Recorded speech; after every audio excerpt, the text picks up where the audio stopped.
आज का ये एपिसोड शुरू करने से पहले एक छोटी सी बात। क्या आप भी अपना पॉडकास्ट बनाने की सोच रहे हैं? तो एंकर ट्राई कीजिए। ये पॉडकास्ट बनाने का सबसे आसान तरीका है। नंबर 1, ये फ्री है। नंबर 2, इसमें कई सारे ऐसे टूल्स हैं जो आपको अपने फोन और कंप्यूटर पर रिकॉर्ड और एडिट करने की फैसिलिटी देते हैं। नंबर 3, आप अपने पॉडकास्ट को डिस्ट्रीब्यूट भी कर सकते हैं, जिससे इसे स्पॉटिफाई और दूसरे प्लेटफॉर्म पर सुना जा सके। तो डाउनलोड कीजिए फ्री एंकर ऐप या विजिट कीजिए anchor.fm पर अपना पॉडकास्ट स्टार्ट करने के लिए। ये तो थी एक छोटी सी जानकारी, और अब शुरू करते हैं एपिसोड का सिलसिला। तो आज के एपिसोड में लीजिए सुनिए फणीश्वर नाथ रेणु के लिखे उपन्यास मैला आंचल का भाग 9, मेरी यानी समीर गोस्वामी की आवाज में। डॉक्टर प्रशांत कुमार। जात? नाम पूछने के बाद ही लोग यहां पूछते हैं जात। जीवन में बहुत कम लोगों ने प्रशांत से उसकी जाति के बारे में पूछा है, लेकिन यहां तो हर आदमी जाति पूछता है। प्रशांत हंसकर भी कहता है, जाति? डॉक्टर? डॉक्टर? जाति डॉक्टर? बंगाली है या बिहारी? हिंदुस्तानी। डॉक्टर जवाब देता है, जाति बहुत बड़ी चीज है। जात पात नहीं मानने वालों की भी जाति होती है। सिर्फ हिंदू कहने से ही पिंड नहीं छूट सकता। ब्राह्मण है? कौन ब्राह्मण? गोत्र क्या है? मूल कौन है? शहर में कोई किसी से जात नहीं पूछता। शहर के लोगों की जाति का क्या ठिकाना। लेकिन गांव में तो बिना जाति के आपका पानी नहीं चल सकता। प्रशांत अपनी जाति छिपाता है। सच्ची बात यह है कि वो अपनी जाति के बारे में खुद नहीं जानता। यदि उसे अपनी जाति का पता होता तो शायद उसे बताने में झिझक नहीं होती। तब शायद जाति पाति के भेदभाव पर से उसका भी पूर्ण विश्वास नहीं हटता।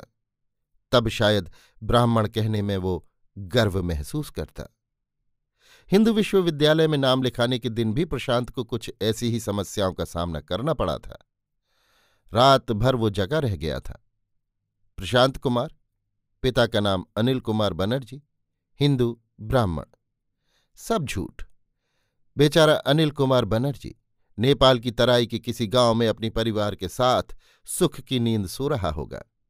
प्रशांत कुमार नामक उसका कोई पुत्र हिंदू विश्वविद्यालय में नाम लिखा रहा है, ऐसा वो सपना भी नहीं देख सकता था। लेकिन प्रशांत अपने तथाकथित पिता डॉक्टर अनिल कुमार को जानता है। मैट्रिक परीक्षा के लिए फॉर्म भरने के दिन डॉक्टर अनिल उसके पिता के रिक्त कोष्ठ में आकर बैठ गए थे। बचपन से ही वो अपने जन्म की कहानी सुन रहा है। घर की नौकरानी, बाग का माली और पड़ोस का हलवाई भी उसके जन्म की कहानी जानता है। लोग बरबस उसकी ओर उंगली उठाकर कहने लगते थे, उस लड़के को देखते हो ना, उसे उपाध्याय जी ने कोशी नदी में पाया था। बंगालिन डॉक्टरनी ने पाल पोस कर बड़ा किया। फिर लोगों के चेहरे पर जो आश्चर्य की रेखा खिंच जाती थी और आंखों में जो करुणा की हल्की छाया उतर आती थी, उसे प्रशांत ने सैकड़ों बार देखा है। एक लावारिस लाश को भी लोग वैसी ही दृष्टि से देखते हैं। प्रशांत अज्ञात कुलशील है। उसकी मां ने एक मिट्टी की हाड़ी में डालकर बाढ़ से उमड़ती हुई कोशी मैया की गोद में उसे सौंप दिया था। नेपाल के प्रसिद्ध उपाध्याय परिवार ने नेपाल सरकार द्वारा निष्कासित होकर उन दिनों सहरसा अंचल में आदर्श आश्रम की स्थापना की थी। एक दिन उपाध्याय जी बाढ़ पीड़ितों की सहायता के लिए रिलीफ की नाव लेकर निकले। झाऊ की झाड़ी के पास एक मिट्टी की हाड़ी देखी, नई हाड़ी। उनकी स्त्री को कौतूहल हुआ, जरा देखो ना उस हाड़ी में क्या है। नाव झाड़ी के पास पहुंची। पानी के हिलोर से हाड़ी हिली और उससे एक ढोंड़ा सांप गर्दन निकालकर फों फों करने लगा। सांप धीरे धीरे पानी में उतर गया और हाड़ी से नवजात शिशु के रोने की आवाज आई। मानो मां ने थपकी देना बंद कर दिया। बस यही उसके जन्म की कथा है, जिसे हर आदमी अपने अपने ढंग से सुनाता है। आदर्श आश्रम में एक दुखिया युवती थी, स्नेहमयी। स्नेहमयी को उसके पति डॉक्टर अनिल कुमार बनर्जी ने त्याग कर एक नेपालन से शादी कर ली थी। उपाध्याय जी के आदर्श आश्रम में रहकर वो हिरण, खरगोश, मयूर और बंदर के बच्चों पर अपना स्नेह बरसाती रहती थी। तरह तरह के पिंजड़ों को लेकर वो दिन काट लेती थी। जब उस दिन उपाध्याय दंपति ने उसकी गोद में सोया हुआ शिशु दिया तो वो आनंद विभोर होकर चीख उठी थी, प्रशांत, आमार प्रशांत। उस दिन से प्रशांत स्नेहमयी का इकलौता बेटा हो गया। कुछ दिनों के बाद नेपाल सरकार ने निष्कासन की आज्ञा रद्द करके उपाध्याय परिवार को नेपाल बुला लिया, आदर्श आश्रम के पशु पक्षियों के साथ। स्नेहमयी और प्रशांत भी उपाध्याय परिवार के ही सदस्य थे। उपाध्याय जी ने नेपाल की तराई के विराट नगर में आदर्श विद्यालय की स्थापना की। स्नेहमयी उसी स्कूल में सिलाई कटाई की मास्टरनी नियुक्त हुई। स्नेहमयी के स्नेहांचल में पलते हुए किशोर प्रशांत पर कर्मठ उपाध्याय परिवार की रोशनी नहीं पड़ती तो वो सितार के झलार और रविन्द्र संगीत के बसंत बहार के दायरे से बाहर नहीं जा सकता था। उपाध्याय जी का एक ज्येष्ठ पुत्र बिहार विद्यापीठ का स्नातक था और मंझला देहरादून के एक प्रसिद्ध अंग्रेजी स्कूल का विद्यार्थी। पुत्री शांति निकेतन में शिक्षा पा रही थी। छुट्टियों में जब वे एक जगह इकट्ठे होते तो शांति निकेतन में शिक्षा पाने वाली बहन चरखा चलाना सीखती। विद्यापीठ के स्नातक आश्रम भजनावली की पंक्तियों पर राविन्द्रिक सुर चढ़ाते और अंग्रेजी स्कूल का स्टूडेंट सेवा दल के कवायदों के हिंदी कमांड के वैज्ञानिक पहलू पर बहस करता। अटेंशन में जो फोर्स है वो सावधान में नहीं। अटेंशन सुनते ही लगता है कि दर्जनों जोड़े बूट चटक उठे। ऐसे ही वातावरण में प्रशांत के व्यक्तित्व का विकास हुआ। हिंदू विश्वविद्यालय से आईएससी पास करने के बाद वो पटना मेडिकल कॉलेज में दाखिल हुआ। मां की इच्छा थी कि वो डॉक्टर बने, लेकिन अपने प्रशांत को वो डॉक्टर के रूप में नहीं देख पाई। काशीवास करते करते काशी की किसी गली में वो हमेशा के लिए खो गई। एक बार लाहौर से प्रशांत के नाम पर एक मनी ऑर्डर आया था, विजया का आशीर्वाद लेकर। भेजने वाली थी श्रीमती स्नेहमयी चोपड़ा। एक माँ ने जन्म लेते ही कोशी मैया की गोद में सौंप दिया और दूसरी ने जनसमुद्र की लहर को समर्पित कर दिया। डॉक्टरी पास करने के बाद जब वो हाउस सर्जन का काम कर रहा था, 1942 का देशव्यापी आंदोलन छिड़ा। नेपाल में उपाध्याय परिवार का बच्चा बच्चा गिरफ्तार किया जा चुका था। अंग्रेजी सरकार को पूरा पता था कि उपाध्याय परिवार हिंदुस्तान के फरार नेताओं की सिर्फ मदद ही नहीं करता है, गुप्त आंदोलन को सक्रिय रूप से चला भी रहा है। मंझला पुत्र बिहार की सोशलिस्ट पार्टी का कार्यकर्ता था। वो पहले ही नजरबंद हो गया था।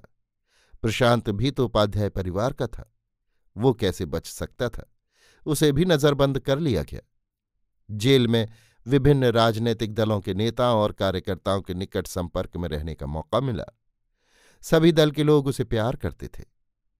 1946 में जब कांग्रेसी मंत्रिमंडल का गठन हुआ तो एक दिन वो हेल्थ मिनिस्टर के बंगले पर हाजिर हुआ। वो पूर्णिया के किसी गांव में रहकर मलेरिया और काला आजार के संबंध में रिसर्च करना चाहता है। उसे सरकारी सहायता दी जाए। मिनिस्टर साहब ने कहा था, लेकिन सरकार तुमको विदेश भेज रही है, स्कॉलरशिप। जी मैं विदेश नहीं जाऊंगा। पूर्णिया और सहरसा के नक्शे को फैलाते हुए उसने कहा था, मैं इसी नक्शे के किसी हिस्से में रहना चाहता हूं। ये देखिए, यह है सहरसा का वो हिस्सा जहां हर साल कोशी का तांडव नृत्य होता है, और ये पूर्णिया का पूर्वी अंचल जहां मलेरिया और काला आजार हर साल मृत्यु की बाढ़ ले आते हैं। मिनिस्टर साहब प्रशांत को अच्छी तरह जानते थे। इस विषय पर प्रशांत से तर्क में जीतना मुश्किल है। लेकिन सवाल ये है कि सवाल जवाब कुछ नहीं, मुझे किसी मलेरिया सेंटर में ही भेज दीजिए। मलेरिया सेंटर में? लेकिन तुम एमबीबीएस हो और मलेरिया काला आजार सेंटरों में एलएमपी डॉक्टर लिए जाते हैं। जब तक मैं ये रिसर्च पूरा नहीं कर लेता मैं कुछ भी नहीं हूं। मेरी डिग्री किस काम की? बहुत मेहनत से नई और पुरानी फाइलों को उलटकर और पूर्णिया डिस्ट्रिक्ट बोर्ड के चेयरमैन से लिखा पढ़ी करके मिनिस्टर साहब ने मिस्टर मार्टिन को दी हुई जमीन के बारे में पता लगाया। 20-22 वर्ष पहले मिनिस्टर साहब पूर्णिया में ही वकालत करते थे। पगले मार्टिन को उन्होंने देखा था। अंत में केंद्रीय सरकार से सलाह परामर्श के बाद एक दिन प्रेस नोट में ये खबर प्रकाशित हुई कि पूर्णिया जिले के मेरीगंज गांव में मलेरिया स्टेशन खोला गया है। The station will undertake malaria and kala-azar investigation in all aspects preventive, curative and economic. Prashant के इस फैसले को सुनकर मेडिकल कॉलेज के अधिकारियों, अध्यापकों और विद्यार्थियों पर तरह तरह की प्रतिक्रिया हुई। मशहूर सर्जन डॉक्टर पटवर्धन ने कहा, बेवकूफ है। ईएनटी के प्रधान डॉक्टर नायक बोले, पीछे आंखें खुलेंगी। मेडिसिन के डॉक्टर तरफदार की राय थी, भावुकता का दौरा भी एक खतरनाक रोग है, मालूम। लेकिन प्रिंसिपल साहब खुश थे। तुमसे यही उम्मीद थी। मैं तुम्हारी सफलता की कामना करता हूं। जब कभी तुम्हें किसी सहायता की आवश्यकता हो, हमें लिखना। प्रशांत का गला भर आया था। मद्रास की मेडिकल गजट ने संपादकीय लिखकर डॉक्टर प्रशांत का अभिनंदन किया, और जिस दिन वो पूर्णिया आ रहा था, स्टीमर खुलने में सिर्फ 5 मिनट की देरी थी। उसने देखा एक युवती सीढ़ी से जल्दी जल्दी उतर रही है। कौन है? ममता। हाँ, ममता ही थी। आते ही बोली, आखिर तुम्हारा भी माथा खराब हो गया? तुमने तो कभी बताया नहीं। बलिहारी है तुम्हारी। ओह प्रशांत, तुम कितने बड़े हो, कितने महान। मैं तो अभी आ रही हूं बनारस से। आते ही चुन्नी ने तुम्हारी चिट्ठी दी। रूमाल से फूल और बेलपत्र निकालकर प्रशांत के सिर से छुलाते हुए ममता ने कहा था, बाबा विश्वनाथ जी का प्रसाद है। बाबा विश्वनाथ तुम्हारा मंगल करें। पहुंचते ही पत्र देना। अभी आप सुन रहे थे फणीश्वर नाथ रेणु के लिखे उपन्यास मैला आंचल का भाग 9, मेरी यानी समीर गोस्वामी की आवाज में।